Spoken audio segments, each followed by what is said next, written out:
So about a week and a half ago, I did my first impressions of a brand new release that you guys have probably seen on pretty much everybody and their mother's channel because it is the only new release that's come out in like the last 2 months. And it was really hyped because the original that it's releasing as a flanker 2 was absolutely amazing. That's the original Rasasi Hawas. And today I'm going to be doing my full review. I've now worn it 4 times, letting you know what the full performance is, if it's worth picking up at this point in time, or if you should wait.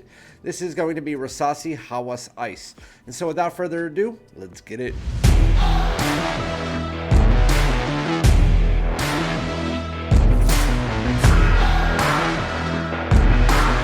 What's good, my great smelling dudes? Thank you guys so much for joining me again for yet another designer release in 2023, new release. And as far as new releases are concerned, it seems like every single year there's an average of about 25 to 35 new fragrances in that year. Over the last 3 years, I've noticed that the bulk, maybe 90 to 95% of those releases come out between January and May, with the bulk of those being between end of January, early March, early April. Once June, July, August come, you only get about 3 new releases in that time frame. This year, last year, and the year before, you get about 3, maybe 4, but that is the max. The last release before this one, it seems like it was like 2 weeks ago, but it was actually about 2.5 months ago. It was Gucci Guilty Elixir. I didn't do a review on that yet. I do have a decant now, and I can tell you, nah, not for me. But with that said, this one was very hyped up. A lot of people were talking about it because it was the only release coming out, and it was from a big name house, a big name Middle Eastern house, which a lot of people see as one of the first Middle Eastern houses to really break through the designer barrier. And that is by Rasasi Hawas, or by Rasasi, it's Rasasi Hawas. It's a beast mode projector. It really is a killer in the game, especially to companies like Paco, Rabanne with their Invictus Aquas, because it's that bubblegum style fragrance mixed with an aquatic style fragrance. Very nice, very versatile, any season. I like to wear it during the warm weather. Some people like to wear it during the cold. But with that said, that's not what we're talking about today. We're talking about a flanker off of that. So a lot of people are not only interested because it's of a designer that hasn't been released in 2 months, but also of one that is a flanker of a huge name out there, Rasasi Hawas. And so today we're going to be doing my full review on Rasasi Hawas Ice. Rasasi Hawas for him Ice. It's a 100 milliliter eau de parfum.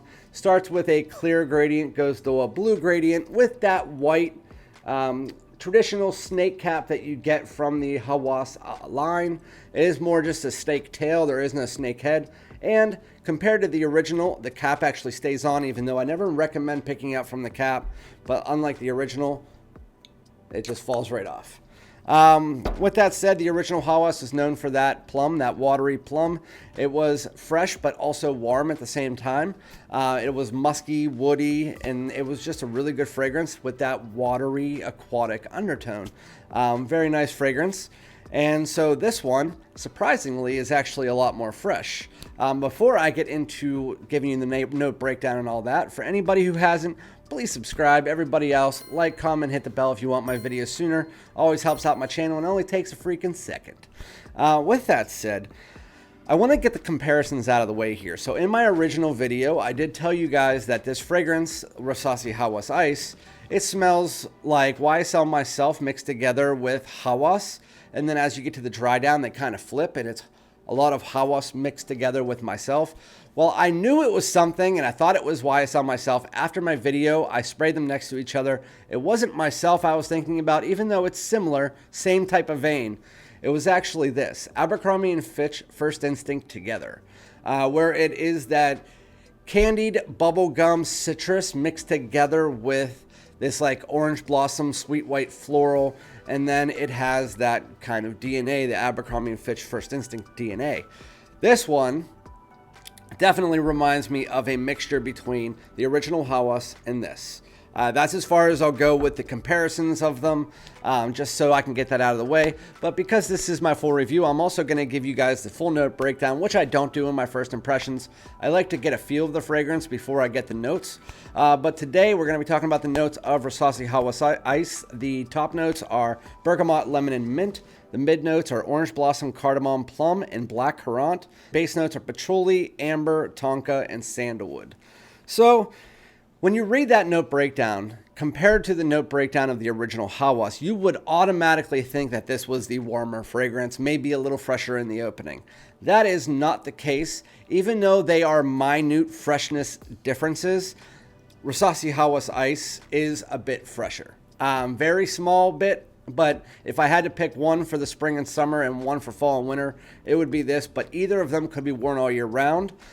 This one just has a slight more bit of freshness, which you would understand from the name of ice. But what's funny is that this has mint in it. And you would think that by the name ice, or any other fragrances that have come out with the name ice or coal, if they have mint in them, they're usually going to be prominent mint. This one, the mint is almost non-existent.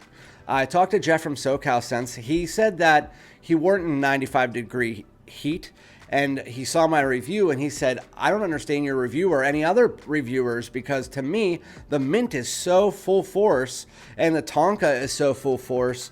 And I said, I don't know if it's just your skin chemistry or if it's the weather. So a couple days later, it was 60 degrees outside, not 95. And he tried it out again. And he goes, you're right. It's the weather. I don't get really any mint.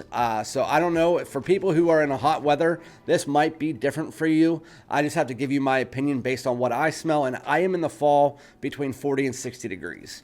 So Rasasi Hawas Ice. When you first start off, it is candied citrus. It is that bergamot, lemon, just very candied bubblegum style. When I say that, it doesn't come off super synthetic, but it is synthetic. I mean, the original Hawas was synthetic, but it was a very good fragrance. This one is just slightly more noticeably synthetic, especially in the opening. As you get to the dry down, it's really non-existent. It still smells great. Most fragrances that are designers are 90 to 95% synthetic anyway. But then that mixes together with this very, very, very, very small touch of mint. It is noticeable for about 5 to 10 minutes and then it goes away. It's not something you would say this is a mint heavy fragrance or anything. Just wanted to throw that part out there. It's almost like the mixture of like Jean Paul Gaultier fragrances in that mint. The mint isn't prominent. So that is candied citrus, fresh bubblegum. Really, really nice. And when I say bubblegum, it's a style of fragrance, not the smell of bubblegum or bubblicious or whatever you want to say. After about 5 to 10 minutes, as that citrus starts to go into the background, that is whenever the First Instinct Together and Rasasi Hawas kind of flip and it becomes a lot closer to the original. And that is where a lot of people are saying this becomes redundant at about 15 minutes to a half hour. And I have to agree with them. While this fragrance is great in what it does, if you own either of these fragrances, or even like Invictus Aqua 2018, or something like Ysl Myslf, this honestly is not something that you should warrant picking up at this point in time for the $90 price tag, because I got this for $60 on Fragbar as a pre-order. Then it came on JOMASHOP for $80, and then Fragbar raised their prices to $80. And then I think right now after the pre-order, every website like FragranceNet, Fragrance Buy, they all have it around $85 to $90. Is it warranted a pickup if you already have the original Hawas? At this time, I don't think so, no. Especially going into the fall, it's not necessarily the right season. It's more of a transitional season fragrance, so yes. But if you live where I live, this isn't going to be the time to really wear it. So it's still a good pickup though. It is a good fragrance, and overall the scent, if no other fragrances were factored in here, no redundancy issues, I would say overall in the opening, this fragrance is an 8. As you get to the dry down, it's still an 8. It is an 8 throughout the entire fragrance. That is my rating. I'm going to give it away now. It's an 8. It's still a good smelling fragrance, if not a well above average smelling fragrance. It's just, is it better than the original Hawas? No. I still think they're close, but the original Hawas is still my favorite of the two. And my wife loves both of them. My wife actually likes Rasasi Hawas Ice a bit more. She says it's a bit more her style, which I understand. She likes the bubblegum style fragrances. So anyway, As you get through that 15 to 20 minute period, that's whenever the citrus and that slight bit of mint kind of roll into the background and just leave almost like a tartness to the fragrance as the citruses completely go by the wayside. It just leaves like a tartness mixed together as this plum starts to come forward. And even though it's Hawas and it's Hawas Ice, the plum in this is different from the plum in the original one. While it still has that same core plum smell, instead of having that watery plum, it is more of a warm plum, which again, you would think based on warm plum, tonka, amber, sandalwood, you would think this is a warmer fragrance, but it's not. Again, it's a little bit fresher. But again, as you get further into the fragrance, that plum becomes the most prominent note mixed together with that musk. And then you get this semi-sweet, ambery tonka undertone, again, that you get from other bubblegum style fragrances. But it's the nice little blend of sweetness that comes through. Doesn't really bring that much warmth. It really just brings more of a creamy richness to the fragrance. Along with that soft sandalwood, that just brings a slight little sweet woody nuance. Fragrance doesn't really change after that. Again, it starts out where it just has that tart, candy-like citrus, touch of mint, musk, and then it just completely turns into this almost like 80% Rasasi Hawas, but with a warmer plum note, and then just a slight bit fresher and tart. That is really what the rest of the fragrance brings to you. There's not much else going on with it, and it's a really good fragrance. Rasasi Hawas Ice does what it does really good. It's just, again, if you own any of the other things, it's redundant. Overall, I say I really like this fragrance. I think it's worth a pickup. Do I think it's worth a pickup now? No. I think if you can get this around 40 to 50 bucks in the near future, maybe in the spring, it would be a definite good pickup. Again, if you have the other ones and you have a small collection, don't worry about it. You don't really need to pick this up. It is redundant in that fact. But outside of that, let me know what you guys think. As far as the performance of this is going to be concerned, I actually am quite pleased with it. Rasasi Hawas, when I first got it, wasn't that great, but then it matured and it got way better. Rasasi Hawas Ice, it was right off the bat. This is 4 hours of above average projection, pushing out very nicely, not too strong, but not light. It's above average, and then it never becomes a skin scent until like hour 9.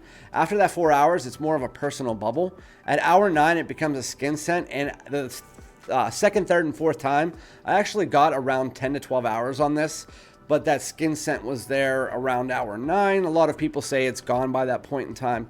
So I would say 10 to 12 hours is the average, and that is on skin really, really well. As far as the projection and sillage, again, very nice. It's about a 6-foot sillage for the first 4 hours. Again, above average projection for that 4 hours as well. But let me know if you've tried this, what you think about it. Again, depending on what you own, this fragrance could be a real big pickup for you, or it could just be a redundancy issue. It all depends. For me, it was a redundancy issue that I actually don't mind because I like these style of fragrances, as does my wife, and I will get use out of it. Not as much as I will the original, but who cares? But yeah, thank you guys so much. I hope that you enjoyed this video, and I'll be back with another one. Peace out.